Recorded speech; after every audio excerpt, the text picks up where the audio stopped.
Dito tayo guys sa Costco. So, merong gluten-free wrap.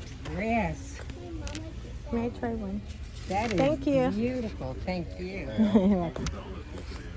Gluten-free siya, beef-free. May ham and cheese. Okay, so let's try this. Kung gano'n siya kasarap. Alright. Alright guys, so try natin to. Kailangan natin ng panulak. Sarap. Sarap nga. Nagustuhan ni Ben eh. Did you try? You wanna try this? So good. Beef-free wrap. High protein.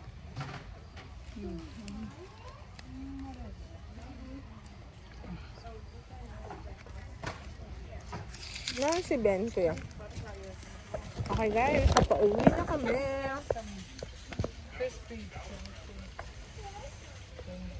Crispy chocolate. That's the grilled cheese right there. Ang sarap, daming sampon. Oh, that's good. I know. That's really good. The Rice Krispies. Kuha ko ng Rice Krispies. Oh, from Ben. Sarap nito. Sarap, no? Sarap nito, guys. Wow, that's good. Okay, guys. So, yan si Ben. Nakapila siya dun sa grilled cheese. Ako naman dito ako. Ben, dito ako. Masarap to. Ito. May I have one? Yeah. Thank you. You're welcome. So good. This one is so good. This one is so good. Ben, ano, did you try? Oh, did you get yours? Grilled cheese. I already got it. Ang sarap. Trying to get Ang sarap. The best. The best is one.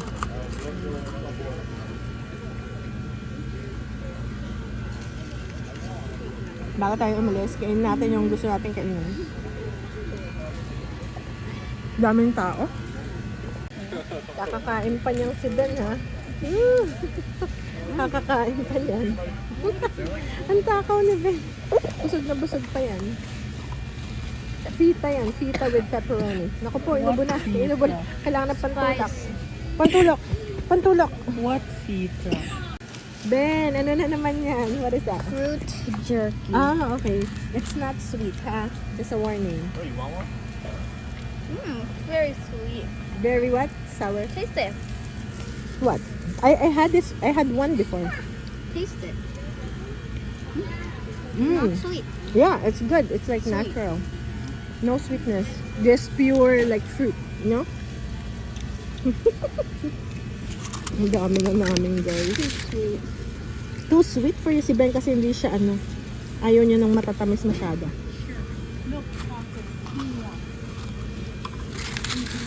Ayan na yung naipon natin.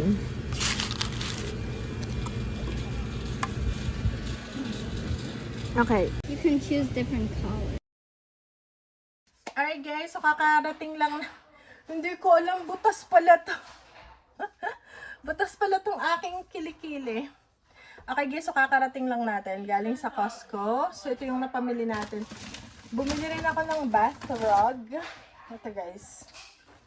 Ito ay cotton bath rug. Medyo mahal siya, $13. Pero maganda to kasi washable siya. Ayan, gray na lang yung pinili natin. So, bumili ako ng dalawa. So, ayan, dalawang gray na lang. Kasi kailangan na natin sa banyo. Alright, so dalawa yan. Lagay ko lang dito sa baba.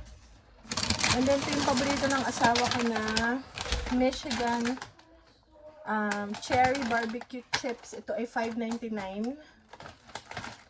Or kung sa piso ay 300 man tayo.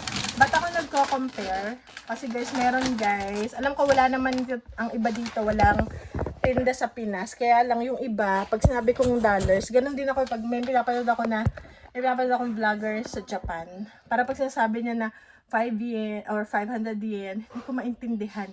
So, ginagawa niya, bibigay niya rin yung peso value. Kasi nga, hindi mo maintindihan, parang wala lang. Parang sabi niya lang yung presyo na na-intriga ka, pero hindi mo naman naintindihan, kailangan pa i-research. So, ito is times 60 na lang natin, 360 pesos. So, medyo mura na yung kasi family size to. Kung bibihin mo to sa ibang tindahan, ganong price pero kalahati lang. Doon lang talaga sa Costco, full size yung family size. Sa iba, meron din ganito pero kalahati lang. So, dalawa. So, ito ay $6. So, mga ganun din. 350 pesos.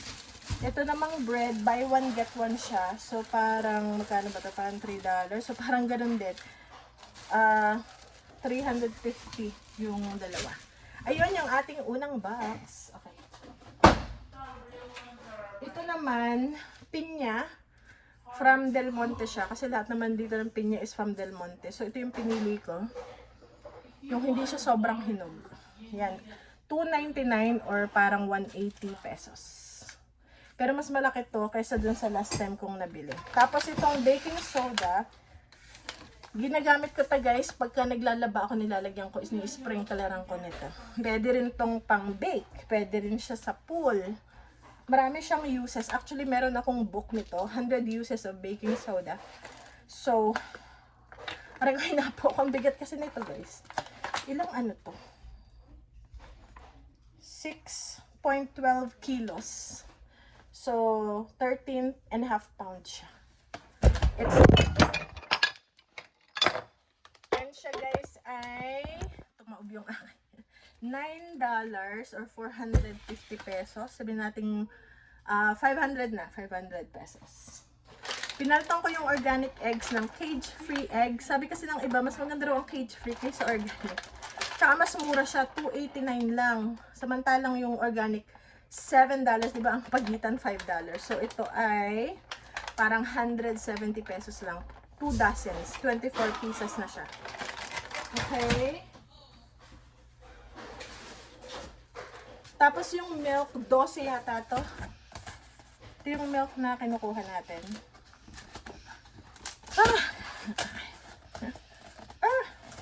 Okay. Ito yung milk.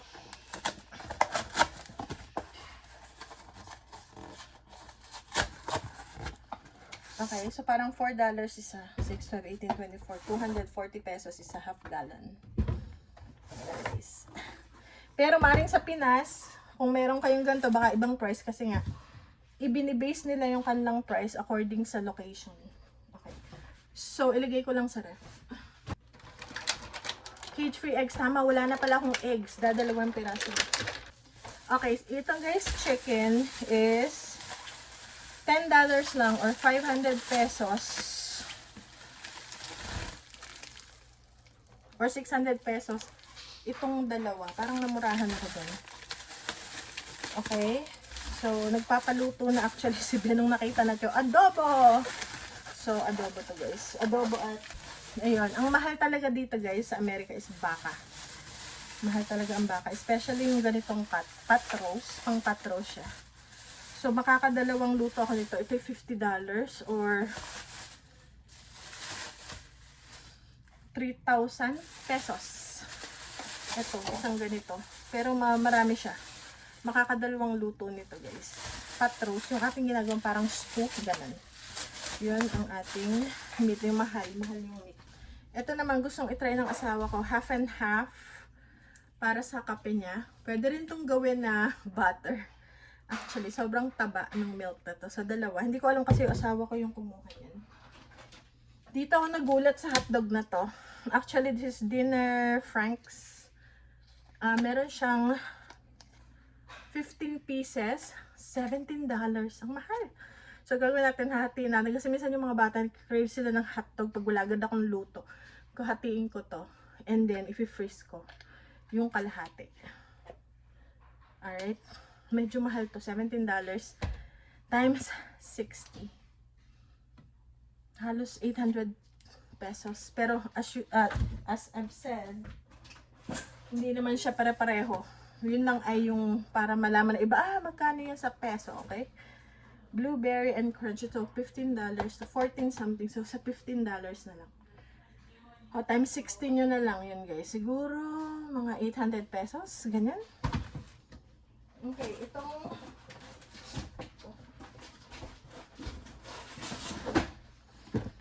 pizza is pizza. Hindi ko alam kasi yung asawa ko muna nito.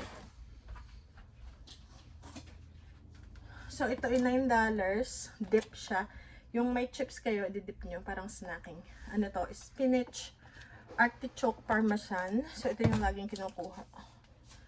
And then, meron din tayong Michigan cherry jalapeno. Maanghang siya. Pero masarap. Dip and spread. And may konting tamis, anghang, sourness, and saltiness. Tapos, meron tayong, dito natin siya i-dip. Pasensya na merong hubad na bata.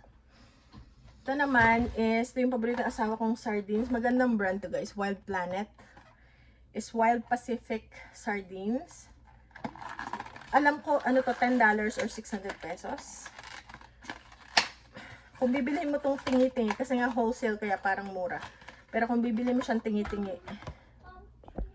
So, ang isa nito is $5. So, pero to $10 lang, di ba? Marami siyang laman. 3, 4, 6 yung laman niya. Sa $10 lang siya, 600 pesos. Which is yung isa nito is parang 200 pesos. Ayan o. Diba? So, parang tubo ka ng 4. Kasi bibili mo siya individually. Sa price. Ito lang yung in oil. Wala siyang lasa. Walang salt, walang flavoring. Wala siyang flavor. Okay. Nilagay ko na. Wild Planet yun. Tapos ito finally guys, sa mga naghahanap ng Kerrygold sa Costco.